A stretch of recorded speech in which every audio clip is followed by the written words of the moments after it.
Qu'il me soit permis, frères et sœurs en Christ, bien-aimés, de dire à chacun de ceux qui cherchent à hâter l'avancement du règne de Dieu, soit en vaquant directement à l'œuvre des missions, soit en y contribuant par des dons, par des prières ou de quelque autre manière.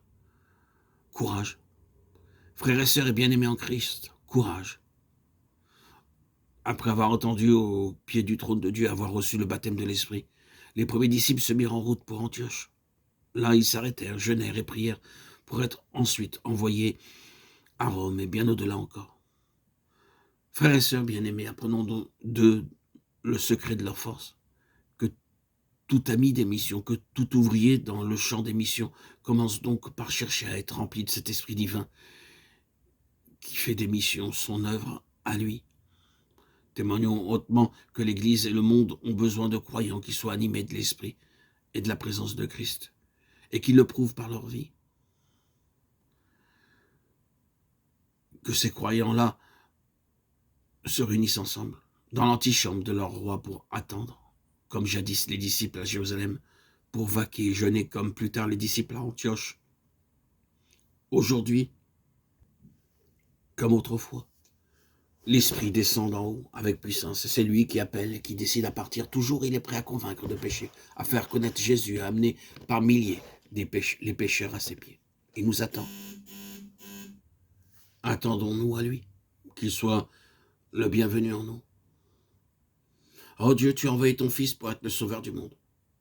Tu lui as remis la domination sur toute chair afin qu'il donnât la vie éternelle à tous ceux que tu lui as donnés.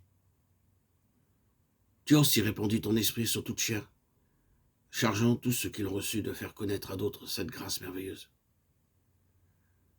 C'est ton amour et ta puissance qui nous ont envoyé l'Esprit. C'est avec le même amour et la même puissance que ton Esprit envoie à présent ceux qui veulent lui servir d'instrument pour glorifier ton Fils.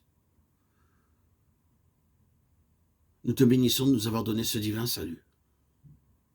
Oh notre Dieu, nous sommes surpris et confus de la négligence qu'apporte l'Église à remplir son divin mandat. Nous sommes humiliés de notre lenteur à saisir la promesse de ton Fils, à obéir à sa volonté, à continuer son œuvre. Nous crions à toi, notre Dieu. Daigne réveiller ton Église et que ton esprit, l'esprit missionnaire, remplisse le cœur de tous tes enfants. Oh mon Père, tout de nouveau je me consacre à toi, voulant vivre et travailler, prier, souffrir et tout sacrifier pour l'avancement de ton règne. De nouveau je reçois par la foi le don merveilleux du Saint-Esprit, l'Esprit même de Christ en moi. Je te demande humblement d'accorder à tous tes enfants la vertu du Saint-Esprit, qu'elles prennent si bien possession pour Christ de leur cœur et de leur vie, que tout leur désir soit de voir la terre entière remplie de ta gloire. Amen.